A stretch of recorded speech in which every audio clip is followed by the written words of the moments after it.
ఏటీ తెలుగు న్యూస్ కి స్వాగతం. ముందుగా ముఖ్యాంశాలు. ఫ్యాన్ గుర్తుపై ఓటు వేసి భారీ మెజార్టీతో గెలిపించాలని కోరుతున్నాను. CM YS Jaganmohan Reddy.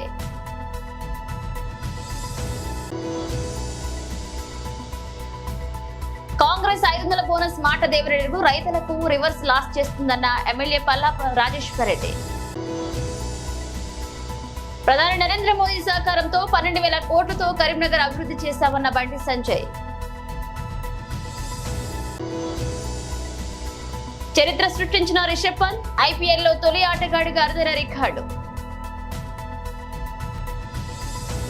గుంటూరు జిల్లా నుంచి మన పార్టీ అభ్యర్థులు పోటీ చేస్తున్న వారిని ఆశీర్వదించి ఫ్యాన్ గుర్తుపై ఓటు వేసి భారీ మెజార్టీతో గెలిపించాలని కోరుతున్నారు సీఎం వైఎస్ జగన్మోహన్ రెడ్డి.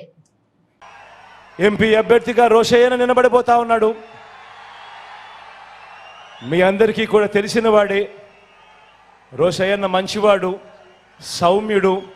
మీ అందరి చల్లని దీవెనలు అన్నపై ఉంచవలసిందిగా సవినయంగా కోరుతా ఉన్నాను. గుంటూరు ఈస్ట్ నుంచి నా చెల్లెలు ఫాతిమా నిలబడతా ఉంది. యువకురాలు, ఉత్సాహవంతురాలు, మంచి చేయడానికి ముందుకు వస్తా ఉంది. మీ చల్లని దీవెనలు ఆశీస్సులు నా చెల్లిపై ఉంచవలసిందిగా సవినయంగా మీ అందరితో కూడా కోరుతా ఉన్నాను. పతిపాడు నుంచి కిరణ్ నిలబడతా ఉన్నాడు. నా తమ్ముడు, యువకుడు, ఉత్సాహవంతుడు, మంచి చేయడానికి ముందుకొచ్చాడు. మీ చల్లని దీవెనలు ఆశీస్సులు కిరణ్ పై ఉంచవలసిందిగా సవినయంగా కోరుతా ఉన్నాను. మంగళగిరి నుంచి మీ బిడ్డ, మంగళగిరి నుంచి నా చెల్లెలు ఎవరితో తలబడతా ఉందో తెలుసా? ఎవరితో తలబడతా ఉందో తెలుసా?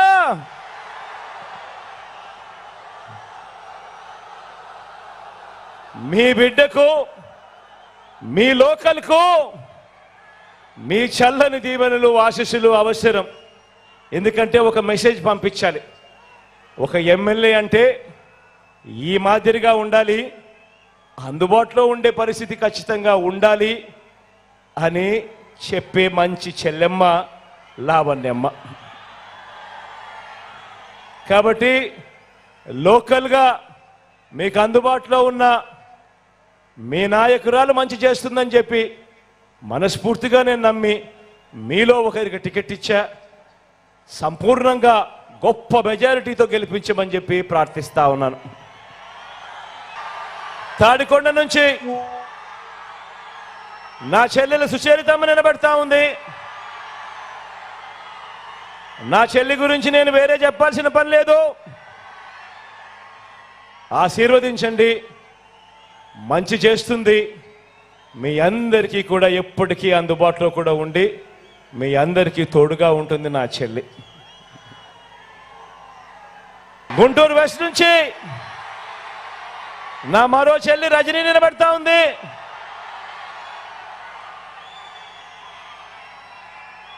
నిజంగా స్థానికురాలు, నిజంగా హీరో అన్న పదం ఏదైనా ఉంటే మగవాళ్ళకి ఏదైనా చెప్తారు కానీ ఏమాత్రం తగ్గదు. మంచి చేస్తుంది, మంచి కోసం నిలబడుతుంది. మీలో ఒకరు ఆశీర్వదించమని చెప్పి కోరుతా ఉన్నాను.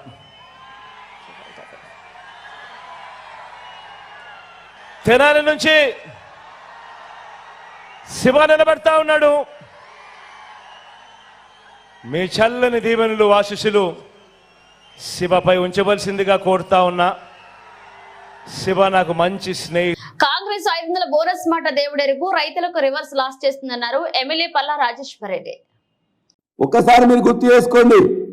మీరు రేవంత్ రెడ్డి గారు మీరు మాట్లాడింది, మీరు నిన్నగాక మొన్న ప్రభుత్వంలోకి వచ్చే ముందు రైతులకు మీరు ఏమి ఇస్తారో ఒక్కసారి మీరు మాట్లాడి మీరు చూపిస్తాను. మీడియా మిత్రులను కోరుకుంటూ ఈ తెలంగాణ రాష్ట్రంలో అత్యధికంగా రైతులు పండిస్తున్న పంట వరి ధాన్యం.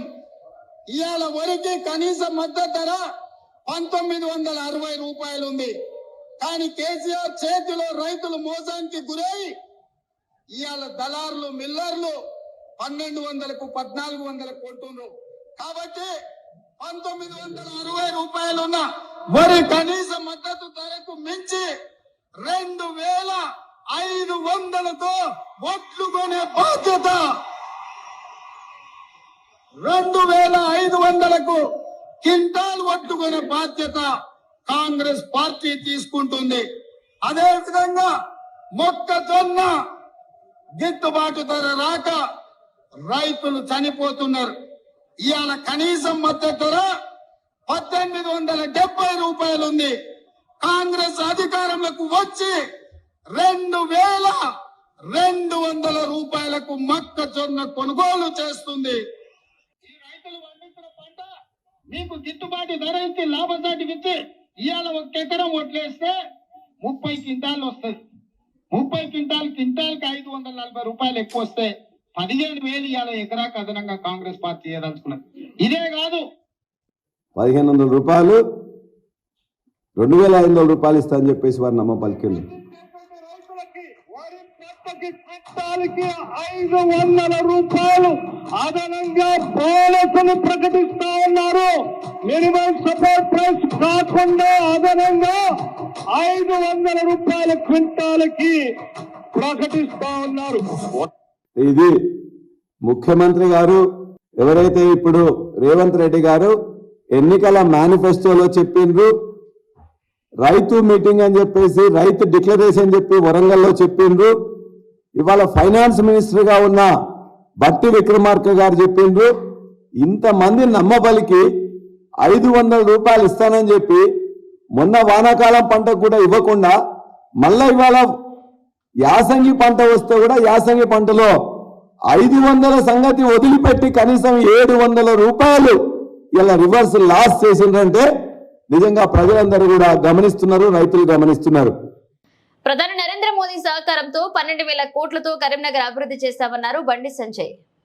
బండి సంజయ్ని ప్రజలు ఆదరిస్తున్నారు. బండి సంజయ్ చేసిన అభివృద్ధిని ప్రజలు గుర్తిస్తున్నారు. గ్రామాల వారిగా పోస్టర్లు ఇస్తాం. మేము చేసిన అభివృద్ధి కూడా బుక్లెట్ రూపంగా ప్రచారం చేసే ప్రయత్నం చేస్తాం. ఇవన్నీ చూసిన తర్వాత అడ్డుకునే ప్రయత్నం వాళ్ళు చేస్తున్నారు. కానీ ప్రజలు వాళ్ళని గుర్తిస్తలేరు. కానీ ఎట్టి బస్సులో చాలా భారీ మెజార్టీతో ప్రజల ఆశీర్వాదంతో భారతీయ జనతా పార్టీ కరీంనగర్లో మోడీ గారి ఆశీర్వాదంతో గెలవబోతుంది. కరీంనగర్ వరంగల్ రోడ్ 2,000 కోట్ల రూపాయల పైగా నిధులు తీసుకొచ్చిన. ఎప్పుడు వచ్చినాం కాదు, బుల్లెట్ దిగిందా చూడాలి. ఇద్దరు మా జేబులేగానే కరీంనగర్ వరంగల్ రోడ్ ఉన్నది. మీరు చేసిన అంటారు కదా, దానికి మీరు చేసినప్పుడు బడ్జెట్ ఎప్పుడు శాంక్షన్ అయింది, టెండర్ ఎప్పుడైంది, ప్రారంభోత్సవం ఎవరు ఎప్పుడు చేసిర్రు, పనులు ఎప్పుడు ప్రారంభమైనాయి. నరేంద్ర మోడీ గారు వరంగల్ నుంచి మొన్న ప్రారంభించారు. ఎప్పుడు ప్రారంభిస్తారు నరేంద్ర మోడీ గారు? బడ్జెట్ ఇచ్చిన తర్వాత టెండర్ అయినాకనే ప్రారంభిస్తారు. బడ్జెట్ న్యాయంలో వచ్చింది, నేను తీసుకొచ్చిన టెండర్ న్యాయంలో పెట్టిన ప్రారంభోత్సవం నరేంద్ర మోడీ గారు ఇచ్చినప్పుడు ఎంపీ నేను, నువ్వు కాదు ఎంపీ, నువ్వు ఎంపీ కాదు. బడ్జెట్ కేటాయించింది నా హయాంలో, నేను తీసుకొచ్చిన, నువ్వు ఎంపీ కాదప్పుడు. ఇలా ఎవరు తీసుకొచ్చినట్టు? ఆ రిపేర్ కు 40 కోట్ల రూపాయలు నేను పట్టుకొచ్చిన, 1 కోటి రూపాయలు ఇచ్చాను. వరంగల్ క్యాట్ రిపేర్ రోడ్ కు 1 కోటి రూపాయలతో అవుతుందా? 50 కోట్ల రూపాయలు నేను పట్టుకొచ్చిన, 1 కోటి రూపాయలు ఇచ్చింది. ఇచ్చి సోషల్ పెట్టుకున్నాడు. ఇప్పుడు తీసుకొచ్చింది ప్రారంభోత్సవం చేసింది. నేను ఎందుకు ప్రారంభోత్సవం చేసుకోలే? అయిపోయిందా? సిద్దిపేట తుర్తి రోడ్ నరేంద్ర మోడీ గారు రాముడలో ప్రారంభం చేశారు. బడ్జెట్ నేనున్నప్పుడు కేటాయించుకున్నా, టెండర్ నేనున్నప్పుడు పెట్టించుకున్నా. ప్రారంభోత్సవం నా హయాంలో నరేంద్ర మోడీ గారు ప్రారంభించారు. నువ్వు చేసినట్టు అది కరీంనగర్ ఆర్ఓబి 154 కోట్ల రూపాయలను సేతు బంధన్ స్కీమ్ సంవత్సరం క్రితం వచ్చింది. సంవత్సరం క్రితం ఎంపీ ఎవరే? నేనే కదా. అది కూడా ఆయన వచ్చింది కదా. కరీంనగర్ జగిత్యాల ఎప్పుడు బడ్జెట్ శాంక్షన్ అయింది? నేను శాంక్షన్ చేసి. మరి ఈ ఇద్దరు మాజీ ఎంపీలు ఎప్పుడన్నా మీరు అభివృద్ధి చేస్తే మీ హయాంలో ఎప్పుడన్నా ప్రధానమంత్రి గారిని తీసుకొచ్చి ఈ పార్లమెంట్ నియోజకవర్గంలో ఎప్పుడైనా అభివృద్ధి పనులు చేసిరా చెప్పుర్రి. మరి నేను తీసుకొచ్చిన ప్రారంభోత్సవాలు చేసిన, మరి మీరు చేస్తాడా నేను చేస్తాడా అభివృద్ధి? మీరు చేస్తాడా నేను చేస్తాడా? మీరు ఏం చేసారో చెప్పండి చెప్తలేరు. నేను చేసింది పక్క బాగా చెప్తున్నా. మీరు ఏం చేసారో చెప్పండి చెప్తలేరు. కానీ చేసింది నేను, చెప్పుకునేది వాళ్ళు. శ్వేతవతి బుక్లెట్ కొట్టించింది నేను 12,000 కోట్ల రూపాయలకు పైగా నిధులు తీసుకొచ్చినా అని చెప్పి, అభివృద్ధి చేస్తున్నా అని చెప్పి బుక్లెట్ కొట్టించిన వాళ్ళ కళ్ళు కనబడతలేవు, చెవులకు వినబడతలేవు. నేనేం చేయాలి? బీఆర్ఎస్ పార్టీ వాళ్ళు కాంగ్రెస్ పార్టీ వాళ్ళు ప్లాన్ కొద్ది ఏం చేయలేదని చెప్పి ఇద్దరు లోపాయికార ఒప్పందం కుదుర్చుకొని వాళ్ళిద్దరికి ఏంది, ఇద్దరు కలిసి బండి సంజయ్ ఓడగొట్టాలి. పెట్టాలి. భారీ మెజార్టీతో మీ అందరి సహకారంతో, నా కార్యకర్తల కష్టార్జితంగా, ప్రజల ఆశీర్వాదంతో, మోడీ గారి పేరుతోని మేము చేసిన అభివృద్ధితోని ఇలా గెలవబోతున్నాం. కాబట్టి డిపాజిట్లు గల్లంత అవుతున్నాయి. కాబట్టి కొద్దిగా కాంగ్రెస్ పార్టీని అభ్యర్థి తెచ్చుకోవాలి. ఫస్ట్ తర్వాత ముచ్చట తెచ్చుకోరాదు. అభ్యర్థి దొరికితే ఇలా నేను ఏం చేసినా ముఖ్యంగా కొట్టించిన మీరు కూడా చూసిరా అనుకోండి. అపర మేధావి ఆయన, అపర మేధావి, స్వయం ప్రకటిత మేధావి. ఆయన ఇప్పుడు అన్ని హైవే రోడ్లు పెట్టుకుంటే ఆయన తెచ్చినాడు. ఆయన చార్మినార్ ఈయన కట్టించిన అంటాడు, అసెంబ్లీ ఈయన కట్టించిన అంటాడు. అపర మేధావి. ఇక్కడ ఈ కట్లాపూర్లో సూరమ్మ చెరువును రిజర్వర్ చేస్తున్నది ఆయనే కదా, సమీక్ష చేసిరు కదా 204 కోట్ల రూపాయలతో నిధులు కేటాయించి భూమి పూజ చేసిరు కదా. దాంతో ఏమన్నాడు, మేడిపల్లి, కట్లాపూర్, రుద్రంగి, భీమారం, అంతేగానే దాదాపు 50. ఇండియన్ ప్రీమియర్ లీగ్ ఐపీఎల్ లో ఢిల్లీ క్యాపిటల్స్ కెప్టెన్ రిషబ్ పంత్ చరిత్ర సృష్టించాడు. ఐపీఎల్ చరిత్రలో అతి తక్కువ బంతుల్లో 3000 పరుగులు పూర్తి చేసిన బ్యాటర్ గా రికార్డుకెక్కాడు. ఈ 3000 పరుగుల మార్కు పంత్ కేవలం 2028 బంతుల్లోనే అందుకున్నాడు. ఇక లక్నో సూపర్ జైంట్స్ తో శుక్రవారం నాటి మ్యాచ్ లో 41 పరుగులు చేసి ఈ రికార్డును నెలకొల్పాడు. అతని తర్వాతి స్థానంలో యూసఫ్ పఠాన్ 2062, సూర్యకుమార్ యాదవ్ 2130, సురేష్ రైనా 2135, మహేంద్ర సింగ్ ధోని 2152 పరుగులు చేశారు. అంతేగాక ఢిల్లీ ఫ్రాంచైజీ తరపున అత్యధిక పరుగులు చేసిన ఆటగాడిగా కూడా పంతే ఉండడం విశేషం. అలాగే అతి పిన్న వయసులో 3000 పరుగులు చేసిన ఆటగాళ్ల జాబితాలో పంత్ 26 ఏళ్ల 191 రోజులు 3వ స్థానంలో నిలిచాడు. అతని కంటే ముందు శుభ్మన్ గిల్ 24 ఏళ్ల 215 రోజులు, విరాట్ కోహ్లీ 26 ఏళ్ల 186 రోజులు ఈ ఫిట్ ను సాధించడం జరిగింది. ఇదిలా ఉంటే 2022 డిసెంబర్లో కారు ప్రమాదం తర్వాత దాదాపు 15 నెలల పాటు క్రికెట్ కు దూరమైన రిషబ్ పంత్ ఐపీఎల్ సీజన్ లో పురోగమనం చేసి అద్భుతంగా రాణిస్తున్నాడు. ఈ సీజన్ లో ఇప్పటి వరకు 6 మ్యాచ్లు ఆడి 2 అర్ధశతకాల సాయంతో 194 పరుగులు చేశాడు. మొత్తంగా ఐపీఎల్ లో 104 మ్యాచ్లు ఆడిన పంత్ 3032 పరుగులు చేశాడు. ఇందులో 17 హాఫ్ సెంచరీలు, 1 సెంచరీ ఉన్నాయి. వ్యక్తిగత అత్యధిక స్కోర్ చేసిన 128 నాట్అవుట్లున్నాయి. ఢిల్లీ లిక్కర్ స్కామ్ లో బీఆర్ఎస్ ఎమ్మెల్సీ కల్వకుంట్ల కవితను సిబిఐ ఈ రోజు నుంచి విచారించనుంది. కవితను ఢిల్లీలోని రౌస్ అవెన్యూ కోర్టు సిబిఐకి 3 రోజులు కస్టడీకి అనుమతించిన సంగతి తెలిసిందే. తొలి రోజు ఇంట్రాగేషన్ ఈ రోజు ప్రారంభం కానుంది. కవిత, బుచ్చిబాబు మధ్య జరిగిన వాట్సాప్ చాట్ ఆధారంగా ఇంట్రాగేషన్ జరుగుతున్నట్లుగా తెలుస్తుంది. ఇక దీంతో పాటు అప్రూవర్లుగా మారిన అభిషేక్ బోయనపల్లి, శరచంద్రారెడ్డి, దినేష్ అరోరా, మాగుంట రాఘవాలు ఇచ్చిన వాగ్మూలాలను చూపించి ప్రశ్నించే అవకాశాలు ఉన్నాయి. ఈ నెల 15వ తేదీ వరకు కవిత సిబిఐ కస్టడీలో ఉన్నారు. సాయంత్రం 6 నుంచి 7 గంటల మధ్య కుటుంబ సభ్యులకు కలిసేందుకు కవితకు కోర్టు అనుమతించింది. ఇక ఆమె తరపు న్యాయవాదులు కూడా ఆమెను కలవచ్చు. ఇక మరొక వైపు ఇంటి భోజనం, జపమాల, పుస్తకాలు, బెడ్ ను కోర్టు అనుమతించింది.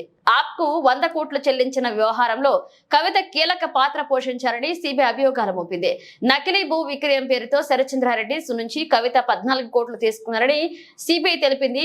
14 కోట్లు ఇవ్వకపోతే తెలంగాణలో అరవిందో ఫామా ఉండదని బెదిరించారని చెప్పింది. ఏలూరు జిల్లా ఏలూరు నగరంలోని వట్లూరులో ఉన్న సిద్ధార్థ్ వెస్ట్ పాఠశాలలో రాష్ట్ర స్థాయి చెస్ పోటీలు ఉత్సాహవంతంగా సాగాయి.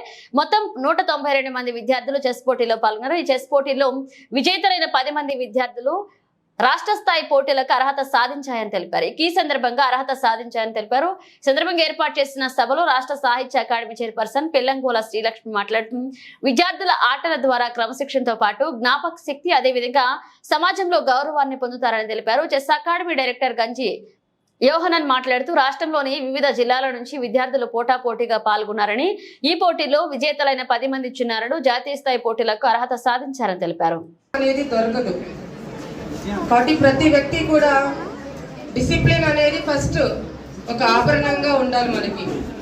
అదే మన యొక్క ప్రత్యేకతని అందరిలో తెలియజేస్తూ ఉంటుంది. ప్రపంచ ప్రఖ్యాతి గాంచిన ఆటలలో చదరంగం ఒక ఆట. ఇది నిజం చెప్పాలంటే మేధావుల ఆట. మీరందరూ కూడా బాల మేధావులు అని చెప్పడంలో ఎటువంటి అతిశయోక్తి లేదు. ఈ ఆటని మన జీవితాలకు అన్వయించుకున్నట్లయితే ఎత్తుకు పై ఎత్తులు వేసినప్పుడు మాత్రమే విజయం అనేది సాధ్యమవుతుంది అనే విషయం ఈ ఆట ద్వారా మనందరికీ కూడా అర్థమవుతుంది. ఈ ఆట ద్వారా బ్రెయిన్ ఎంతో షార్ప్గా ఉంటుంది, చురుకుదనం ఉంటుంది, బాగా ఒక డిసిప్లిన్ కూడా ఉంటుంది. ఎందుకంటే చాలా చాలా ఆలోచిస్తే కానీ ఎదుటివాడి ఎత్తుకి మనం పై ఎత్తి వేయలేము. ఈ రకమైన ఆటని మీరు ఇంప్రూవ్ చేసుకున్నట్లయితే జీవితంలో ఎదురయ్యే ఆటుపోట్లను, ఎత్తు పల్లాలను కూడా తేలికగా అధిగమించగలరనే విషయాన్ని నేను తెలియజేస్తూ ఉన్నాను. ఈ రోజున ఎవరు ఫస్ట్ ఎవరు సెకండ్ అన్న దానికి అసలు అవకాశమే లేదు. ఎందుకంటే గెలిచిన వాడే ఎప్పుడు గెలుస్తూ ఉండడు, ఓడిన వాడే ఎప్పుడు ఓడుతూ ఉండడు. ఇది మనకి జీవితం నేర్పే పాఠం. ఒకసారి గెలుపు ఒకరిదవ్వచ్చు, మరి ఒకసారి గెలుపు మనదవ్వచ్చు. కాబట్టి మనము గెలవలేదే అనే నిరాశ అనేది మనలో వచ్చిందంటే మనలో పట్టుదల అనేది పోతుంది. నిరంతరం నిస్సహాయతకి నిరాశకి గురవుతూ ఉంటాం.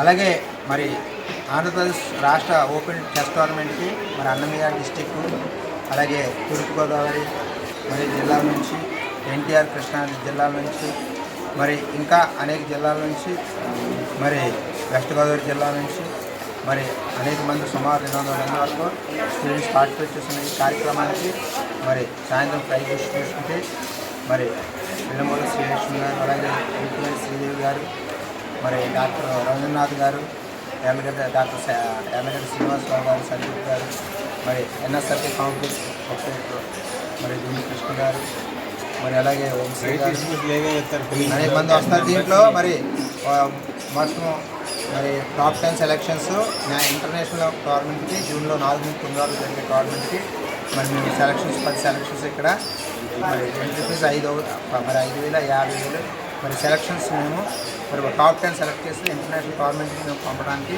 మరి సంసిద్ధులయ్యాము. మరి అలాగే దాంతోపాటు మరి ఏజ్ గ్రూప్లో ప్రతి అండర్ 7, 9, 11, 13, 15 విభాగాల్లో మరి గర్ల్స్ 50, బాయ్స్ 50 మొత్తం 100 ప్రైజెస్ మరి పిల్లలకి అలాట్ చేస్తున్నాము. అలాగే దీంట్లో మళ్ళీ ఈ పిహెచ్సి ఫిజికల్ ఛాలెంజ్డ్ పర్సన్కి ఒక సెలక్షను, అలాగే బెస్ట్ ఉమెన్ ఒక సెలక్షను, మరి అలాగే బెస్ట్ వెటరన్ ఒక సెలక్షన్ కూడా మేము మరి కేటాయించి మరి స్పాన్సర్స్, స్కూల్ మేనేజ్మెంట్ సహకారంతో ఈ యొక్క కార్యక్రమాన్ని విజయంగా నిర్వహిస్తున్నాం. కాకినాడ జిల్లా ఐలేశ్వరం మండలం ఎర్రవరం గ్రామంలో నియోజకవర్గ టీడీపీ, జనసేన, బీజేపీ అసెంబ్లీ అభ్యర్థిని వరపుల సత్యప్రభను గెలిపించాలని ఇంటింటి ప్రచార కార్యక్రమాన్ని చేపట్టారు. గ్రామ టీడీపీ సీనియర్ నాయకులు బస్సా ప్రసాద్, మైరాల కనకారావు, జనసేన, బీజేపీ నాయకులందరూ ప్రచార కార్యక్రమం కొత్త ఎర్రవరం గ్రామంలో చేపట్టారు. ఈ సందర్భంగా గ్రామంలో ఇంటింటికి వెళ్లి రానున్న ఎన్నికల్లో టీడీపీ, జనసేన, బీజేపీ ప్రభుత్వం అందించే సంక్షేమ పథకాలు ప్రజలకు వివరించారు. రాష్ట్రంలో బీజేపీ, టీడీపీ, జనసేన కూటమిని ప్రతిపాడు నియోజకవర్గంలో వరపుల సత్యప్రభను గెలిపించాలని కోరారు. ఈ సందర్భంగా బస్సా ప్రసాద్ మాట్లాడుతూ గ్రామంలో ప్రజలు ఎన్డీఏ కూటమికి మద్దతుగా తెలుపుతున్నారని, గ్రామంలో గత 6 రోజులుగా ఇంటింటికి ప్రచారాన్ని చేపడుతున్నామన్నారు. ఇక రానున్న ఎన్నికల్లో ప్రతిపాడు నియోజకవర్గంలో వరపుల సత్యప్రభ గెలుపుకు ప్రతి కార్యకర్త కృషి చేయాలన్నారు. ఈ కార్యక్రమంలో తోట వెంకటేశ్వరరావు, గంగిరెడ్ల మణికంఠ, బండారు సూరిబాబు, తోట హరి, పెద్ద సంఖ్యలో టీడీపీ, జనసేన, బీజేపీ శ్రేణులు పాల్గొన్నారు. ఈ రోజుకి వారం రోజుల నుంచి ఎర్రవరం గ్రామంలో ఇంటింటికి ప్రసారం చేయడం జరుగుతుంది. మన అభ్యర్థి సత్యబాబు రాజా గారు అత్యధిక మెజార్టీతో గెలాలని ప్రతి ఇంటికి తిరుగుతూ సూపర్ 6 కార్యక్రమం అందరికీ ఎక్స్ప్లెయిన్ చేయడం జరుగుతుంది. కాబట్టి ఈ కార్యక్రమంలో బీజేపీ సూరిబాబు గారు, అలాగే జనసేన ఈ మన మణికంఠ గారు, అలాగే హరి గారు, ఇలా తెలుగుదేశం కార్యకర్తలు తోట వెంకటేశ్వర గారు, మైరాల కనకారావు గారు, మీ అందరం అప్పటి నుంచి అవేర్నెస్లో కృషి చేస్తూ సత్యప్రభ రాజా గారు అత్యధిక మేరతో వెళ్ళాలని మేము క్యాంపెయిన్ నిర్వహిస్తున్నాం. గత వారం రోజుల నుంచి కూడా మన కాకినాడ జిల్లా ఏలేశ్వరం మండలం మన ఎర్రవరం గ్రామంలో ఇంటింటికి కూడా బాబు గారి భవిష్యత్ షూర్ గ్యారంటీ అనే ప్రోగ్రామ్ని చేయడం జరుగుతుంది. ఈరోజు కొత్త ఎర్రవరం గ్రామంలో చేస్తున్నాము. ఈ కార్యక్రమంలో ప్రధాన అజెండా ఏంటంటే ప్రతి ఇంటింటికి కూడా రాబోయే రోజుల్లో తెలుగుదేశం పార్టీ, జనసేన బీజేపీ సంబంధించి ఏ పథకాలు ఇంటింటికి చేరతాయి అనేది చెప్పడం కూడా జరుగుతుంది. అదేవిధంగా ప్రధానమైనటువంటి ఏ సమస్యలు గ్రామంలో ఉన్నాయో అవన్నీ కూడా నోట్ చేసుకుని రాబోయే నెల రోజుల్లో కొత్త ప్రభుత్వం ఎలా వస్తుంది కాబట్టి అవన్నీ తీర్చే విధంగా ఈ రోజు కార్యక్రమం చేస్తున్నాము. అదేవిధంగా ఇక్కడ బీజేపీ, జనసేన, మన టీడీపీ జెండాలు వేరైనప్పటికీ కూడా మా అజెండా మాత్రం ఒకటే, ఈ సైకో ప్రభుత్వాన్ని చంచలు కూడా జైలుకి పంపించాలి. అదేవిధంగా ప్రజాస్వామ్యాన్ని పరిరక్షించాలని చెప్పి ఈ రోజు గ్రామ స్థాయిలో ఇంటింటికి ప్రచారం జరుగుతుంది. ఈ కార్యక్రమంలో మన ఎర్రవరం నుంచి గత ఎక్స్ సర్పంచ్ గారు, టీడీపీ సీనియర్ నాయకులు బసా ప్రసాద్ గారు, అదేవిధంగా మన ఎక్స్ ఎంపీటీసీ కనకరావు గారు, అదేవిధంగా మన జనసేన పార్టీ నాయకులు హరి గారు, నాని గారు, ప్రసాద్ గారు, వీళ్ళందరూ కూడా జన సైనికులు అందరూ కూడా పెద్ద ఎత్తున కూడా భారీ ఎత్తున ఇక్కడ యువత అందరూ కూడా పాల్గొని ఈ కార్యక్రమంలో పాల్గొనడం జరుగుతుంది. ముగించే ముందు హెడ్లైన్స్ మరోసారి. ఫ్యాన్ గుర్తుపై ఓటు వేసి భారీ మెజార్టీతో గెలిపించాలని కోరుతున్నాను, సీఎం వైఎస్ జగన్మోహన్ రెడ్డి.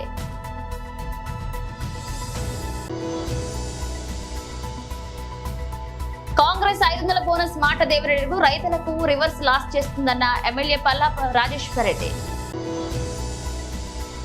ప్రధాని నరేంద్ర మోదీ సహకారంతో 12,000 కోట్లతో కరీంనగర్ అభివృద్ధి చేశామన్న బండి సంజయ్. చరిత్ర సృష్టించిన రిషబ్ పంత్ ఐపీఎల్లో తొలి ఆటగాడిగా అరుదైన రికార్డు. ఇవి ఇప్పుడు అప్డేట్స్. మనం నెక్స్ట్ మళ్ళీ కలుద్దాం.